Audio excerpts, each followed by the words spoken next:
Shalom semuanya. Di akhir video segmen Why Grace, kami selalu mengundang saudara untuk mengirimkan pertanyaan, komentar, ataupun kesaksian ke email kami. Terima kasih karena sudah banyak email yang kami terima, dan hari ini saya ingin membagikan sebuah email yang kami terima. Untuk menjaga privasi dari si pengirim, saya tidak akan membacakan nama pengirim email ini. Shalom Pastor, saya sungguh terberkati dengan pengajaran mengenai kasih karunia yang dibagikan di segmen Why Grace ini. Video mengenai keselamatan yang tidak akan pernah hilang itu membawakan sukacita yang sangat bagi saya pribadi. Bahwa ada keyakinan yang kokoh kalau Bapa, Yesus, serta Roh Kudus sendiri turut menjamin akan keselamatan saya. Namun saya memiliki satu pertanyaan yang muncul di pikiran saya walaupun sudah ada jaminan akan keselamatan saya. Kabar keselamatan ini terlalu baik dan bahkan too good to be true, karena tidak ada sangkut pautnya dengan apa yang saya perlu lakukan. Pertanyaan saya, apakah berarti setelah orang percaya sama Yesus dan menerima keselamatan tersebut, lalu berbuat dosa seperti membunuh orang, itu tetap akan diselamatkan? Mohon penjelasannya Pastor agar saya dapat lebih mengerti lagi mengenai hal ini. Terima kasih dan Shalom. Terima kasih untuk pertanyaannya. Izinkan saya menjawab pertama terlebih dahulu bahwa kita dibenarkan hanya karena iman dan bukan karena perbuatan kita, itu benar. Dan itu Alkitabiah. Kita sudah tunjukkan di video-video sebelumnya. Jadi jika Anda ingin mendengar lebih detail tentang penjelasan ini, saya undang saudara untuk menonton video-video yang sudah ada di segmen Why Grace ini. Tapi pertanyaan ini seringkali muncul dan seakan-akan menunjukkan bahwa kasih karunia itu tidak membenci dosa dan tidak mengejar kekudusan. Karena sifatnya kasih karunia itu tidak seakan-akan sekeras hukum Taurat, maka jadi pemikiran seperti ini pun muncul. Tapi saya mau katakan hari ini, bahwa ini tidaklah benar. Karena kedua-dua dari hukum Taurat dan kasih karunia, itu bukanlah ide manusia, itu datangnya dari Tuhan. Firman Tuhan berkata, sebab hukum Taurat diberikan oleh Musa, tetapi kasih karunia dan kebenaran datang oleh Yesus Kristus.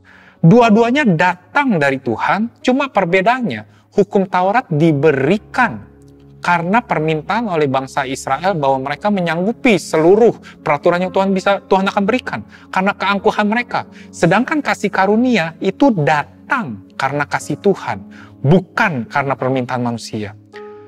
Karena dua-duanya datang dari Tuhan, dan Tuhan itu adalah kudus dan membenci dosa, maka kita sudah yakin, sudah pasti bahwa dua-dua yang diajarkan atau diberikan oleh Tuhan ini sudah pasti membenci dosa dan mengejar kekudusan.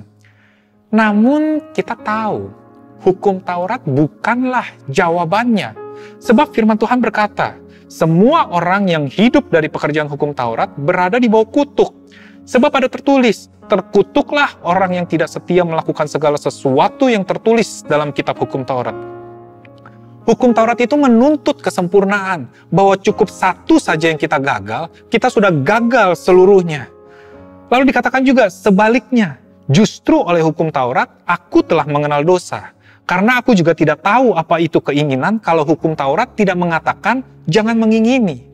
Tetapi di dalam perintah itu, dosa mendapat kesempatan untuk membangkitkan di dalam diriku rupa-rupa keinginan. Sebab tanpa hukum Taurat, dosa mati. Lalu dikatakan lagi, sengat maut ialah dosa dan kuasa dosa ialah hukum Taurat. Sebab itu sangat jelas bahwa dosa benar-benar dibenci dan untuk mendapatkan kekudusan yang sesungguhnya, hukum Taurat bukanlah jawabannya. Selama 1500 tahun sejak hukum Taurat diberikan dan diterima oleh bangsa Israel, tidak ada satu manusia pun yang mampu mendapat kekudusan sesungguhnya. Tidak ada satu orang pun yang kudus sesungguhnya di dalam perjanjian lama. Sebab itu Yesus datang dengan perjanjian yang baru. Karena dia datang dengan kasih agar tidak ada satu pun yang binasa. Inilah perjanjian baru yang ditulis di dalam kitab Yeremia pasal 31. Dan yang Paulus kemudian kutip di Ibrani 10. Bahwa ada dua hal yang utama di dalam perjanjian baru ini. Yang pertama adalah bahwa Tuhan tidak lagi melihat pelanggaran mereka dan tidak lagi mengingat dosa mereka. Yaitu pengampunan dosa yang seperti saudara dan saya tahu tentang kasih karunia. Tapi yang kedua, yaitu bahwa Tuhan menaruh hukumnya di batin dan pikiran kita. Dan hukumnya ini dikatakan firman Tuhan, yaitu karena kasih karunia Allah yang menyelamatkan semua manusia itu sudah nyata, Ia mendidik kita, hukumnya mendidik kita, supaya kita meninggalkan kefasikan dan keinginan-keinginan duniawi, dan supaya kita hidup bijaksana, adil dan beribadah di dalam dunia ini, sekarang ini. Jadi sudah jelas bahwa kasih karunia membenci dosa, tapi kasih karunia juga fail proof dan full proof. Bahkan Roma 6 memberi penegasan lagi, sebab kamu tidak akan dikuasai lagi oleh dosa, karena kamu tidak berada di bawah hukum Taurat, tetapi di bawah kasih karunia. Engkau ingin bebas dari dosa, bukan di bawah hukum Taurat jawabannya, tetapi untuk engkau ada di bawah kasih karunia. Karena di bawah kasih karunia, dosa tidak ada kuasa dalam kehidupan kita. Lalu firman Tuhan berkata, roh yang memberi hidup telah memerdekakan kamu dalam Kristus dari hukum dosa dan hukum maut. Sebab apa yang tidak mungkin dilakukan hukum Taurat karena tidak berdaya oleh daging, telah dilakukan oleh Allah dengan jalan mengutus anaknya sendiri.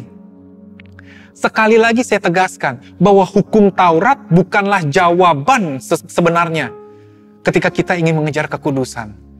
Tapi kita harus akui bahwa bergumul di dalam dosa itu adalah hal yang nyata. Sama seperti gravitasi ada di dalam kehidupan orang percaya dan orang tidak percaya. Bahwa hukum gravitasi ketika kita melempar apapun ke atas akan jatuh ke bumi ada di kehidupan dua orang ini. Demikian juga dengan dosa. Bahwa baik orang percaya maupun orang tidak percaya, kita sama-sama bergumul di dalam dosa, saudara-saudara. Dan ada konsekuensi dari dosa tersebut.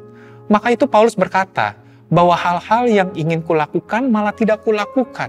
Tapi hal-hal yang tidak ingin kulakukan malah kulakukan. Namun pertanyaannya begini saudara. Ketika orang sedang bergumul di dalam dosa, pertanyaannya adalah apakah kita ingin memberikan lebih banyak hukum Taurat atau lebih banyak kasih karunia? Karena sudah jelas bahwa hukum Taurat tidak mampu membebaskan kita.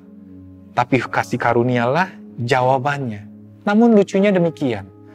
Ketika ada pengajaran-pengajaran yang menekankan akan hukum Taurat, yang memberikan penekanan kepada orang-orang untuk tidak berdosa, lalu orang tersebut berdosa, yang sering disalahkan adalah orangnya dan bukan pengajarannya.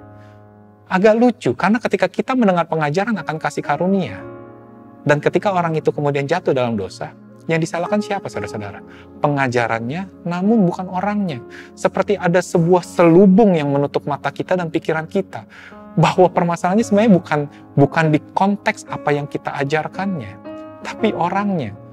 Cuma disinilah yang menarik. Inilah yang terjadi. Makanya pertanyaan seperti ini muncul.